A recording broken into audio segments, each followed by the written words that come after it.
Suara napas berat, hening, ada suara jam berdetak dan hujan di luar jendela.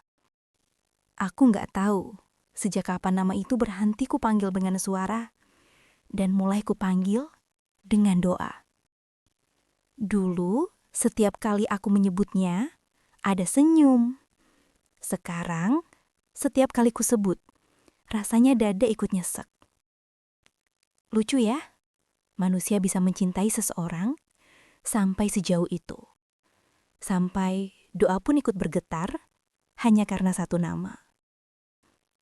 Kadang aku mikir, kenapa Tuhan kasih rasa sayang sebesar ini kalau ujungnya cuma buat disimpan sendirian. Aku masih ingat pertama kali ketemu dia. Gak ada momen sinematik kayak film-film, gak ada slow motion, gak ada musik romantis. Cuma mata yang kebetulan bertemu.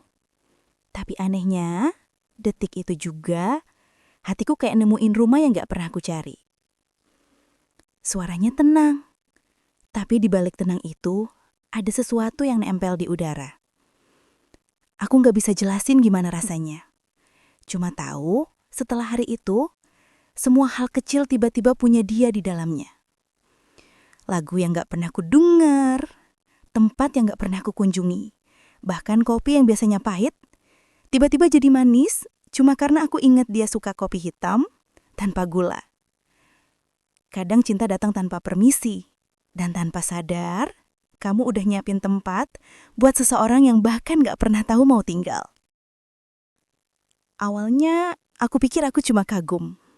Tapi setiap kali dia cerita, setiap kali dia tertawa, aku ngerasa kayak dunia berhenti sebentar biar aku bisa dengerin dia lebih lama. Aku mulai berdoa hal-hal kecil. Semoga dia bahagia hari ini. Semoga dia nggak sakit. Semoga dia ingat makan. Tapi aku nggak pernah berdoa supaya dia milikku. Karena bahkan dalam doa pun, aku tahu. Aku cuma singgah, bukan tujuan. Dan tahu yang paling aneh? Aku bahagia. Bahagia mencintai seseorang yang mungkin gak akan pernah balik mencintaiku. Bahagia cuma karena aku tahu dia ada di dunia yang sama denganku. Suara sunyi, mungkin terdengar detak jam dan nafas bergetar. Tapi semua cinta, bahkan yang paling tulus, tetap bisa capek. Capek nunggu pesan yang gak dibalas. Capek pura-pura gak apa-apa setiap kali lihat dia sama orang lain. Capek pura-pura kuat padahal hatinya remuk.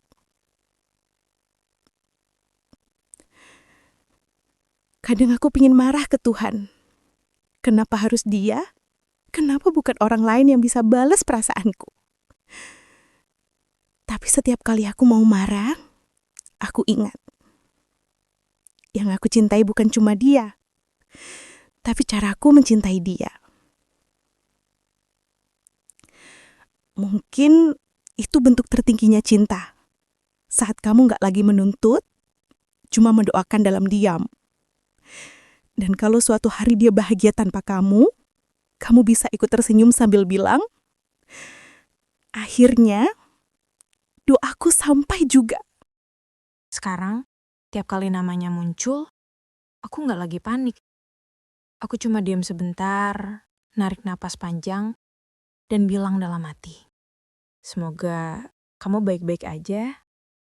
Aku nggak lagi nyari dia di keramaian, nggak lagi buka chat lama, nggak lagi stalking. Aku cuma ngerasa bersyukur karena pernah tahu rasanya mencintai seseorang yang bikin aku belajar tentang ikhlas. Orang bilang cinta tanpa balasan itu menyakitkan. Tapi bagiku, cinta yang tulus gak pernah benar-benar gagal. Karena kalau cinta itu jujur, dia gak butuh tempat. Dia cuma butuh ruang di doa.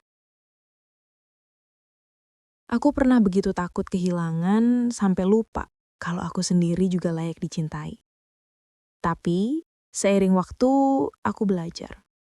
Mencintai seseorang tanpa balasan bukan berarti kamu kalah. Itu cuma cara semesta ngajarinmu mencintai tanpa pamrih. Cinta yang gak meminta, gak menuntut, cuma memberi, sampai kamu sendiri berubah jadi cahaya kecil buat orang lain yang juga pernah patah.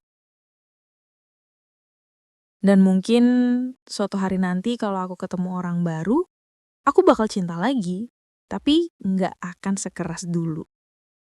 Karena sekarang aku tahu, cinta itu bukan soal seberapa kuat kamu menggenggam, tapi seberapa ikhlas kamu melepaskan.